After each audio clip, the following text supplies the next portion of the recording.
G'day Nick, how are you? Good to see you again. Thank you, Lynn. Good to see you too. And hello, viewers at home. Thank you for joining us on that. I want to talk about anxiety, stress, and fears. Anxiety, stress and fears. Okay, so tell me about anxiety. Very good question, because it seems to me that in my work, often the community perceives anxiety as something broken, as something that shouldn't be there. Stress is almost like a bad word, being stressed. And I guess it's we decided that it's an important thing to talk about this a little bit today. And in explaining anxiety, I would like to attract your attention to the fact that we don't have sharp claws, we don't have big teeth or fur protecting our vital organs.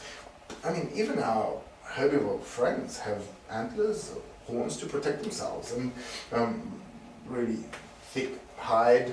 And that video on YouTube that I watched the other day shows a couple of lines on the back of that baby buffalo, and the baby buffalo keeps walking.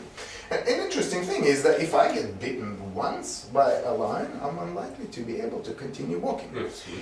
I guess what I'm trying to demonstrate here is that humans, we are physiologically quite inferior to a lot of our furry friends. We don't run as fast. Not really at the top of the food chain. No, don't jump, fly, swim, climb, fight, don't do very well physically. However, we've survived through generations, through thousands or millions of years, it's unclear, of course. But this wasn't an accident. We had to work very hard for this to happen. And some of the ways that we respond to threats helped us a great deal. Mm-hmm. Now, it's hard to see this today because we've modified this world a great deal, not just where we are situated. There's artificial light, artificial surroundings, and this artificial atmosphere from this air conditioning.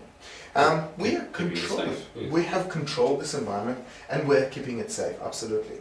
This world wasn't like that only a couple of hundred years ago. It's quite a different world without computers, without very fast cars, and, without the bitumen-covered roads. And we had to fend for ourselves. We had to respond to real threats and defend. Something very interesting happens to us when we need to defend against the threat. Mm-hmm. Notice what happens to our heart rate.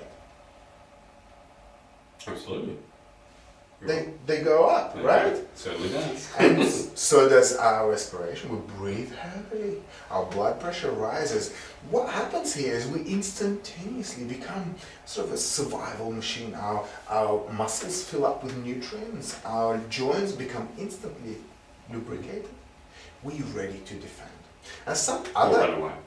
Run away. And we often refer to this as fight, flight, and we often forget the freeze and fright. Those responses helped us a great deal to survive on this planet.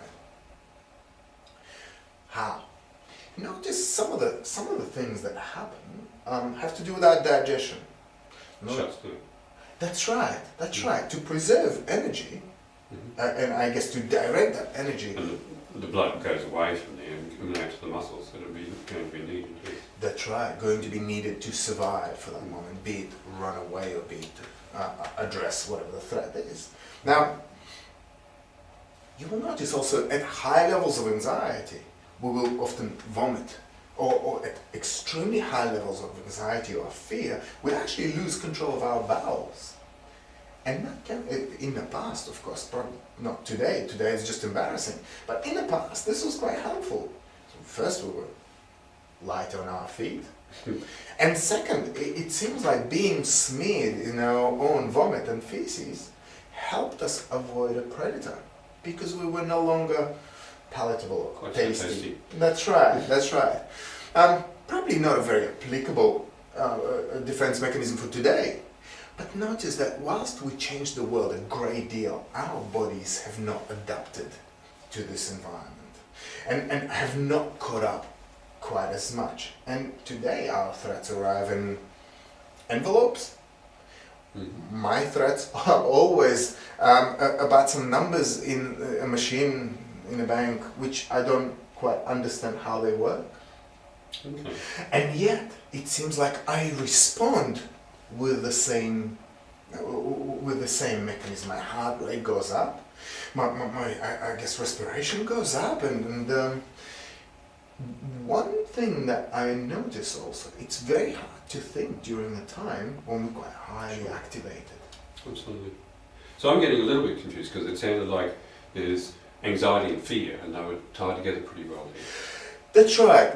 Notice I also use the word activated because there's a bit of a difficult thing to make a separation between anxiety and fear. And I guess one thing that I find useful to look at those, at the differences, is a timeline. On a timeline, I guess the way we respond to threats. Yep. Startle is probably a very immediate response. Yes. Fear is probably something that is a bit longer on that sort of timeline. Anxiety is probably a bit even longer than that. Okay. So Often, continue. That's right. Often about things that are going to come. Yep. And stress is probably the longest sort of experience of threat that we can think of. Right. So in that respect, because there's a considerable sort of threat present, be it about money, be it about loss. Keeping a job. That's right. That's right. Keeping a job. Often in that situation, what's important for me is to remain cool, calm, collected, to sort of consider an out-of-box creative solution and negotiate effectively with persons affected so that I may address the situation in the best way I can. However, when anxiety happens, that's not quite the case, and my reasoning becomes quite unavailable to me. Yes. Which notice in the past was quite helpful, because reasoning, if you consider what reasoning is about. Sure. If we were saber-toothed tiger attacked us, we didn't have time to think about it, did we? Absolutely, absolutely. In terms of time, reasoning takes way too long. That's right. If you think about any decision that you made in your lifetime, you would have considered different options. You would have considered the pros and cons of each separate option. And because things aren't of the same importance to us, each pro and con might carry different weighting. So these things take time. Absolutely. And in the presence of a saber-toothed tiger, probably not the time we have. No. So whilst in the past, this helped us a great deal, today, this might actually hold us back. So I guess an important message to take from today is anxiety and fears, stress. Those mechanisms are quite normal. And life-saving in certain situations. Absolutely. In some other situations, we might find that those processes don't help us. And there are different ways that we can relate to those events. When I say events, I mean internal events, to that activation, to perform the best way we can in that situation. An important thing to remember here, we don't get to choose whether or not anxiety shows up. No, it's not a guess. That's right. It's a bit like the weather. It might show up, it might not. And what's important here is what you do with it, or what you do regardless of it. Okay. So, Thanks very much, Nick. Was there more to say about that? no, thank you. Okay. Thank you for that, Lynn, and thank you for the viewers at home for joining us today for this talk about anxiety. We will see you next month. Okay, terrific. See you then.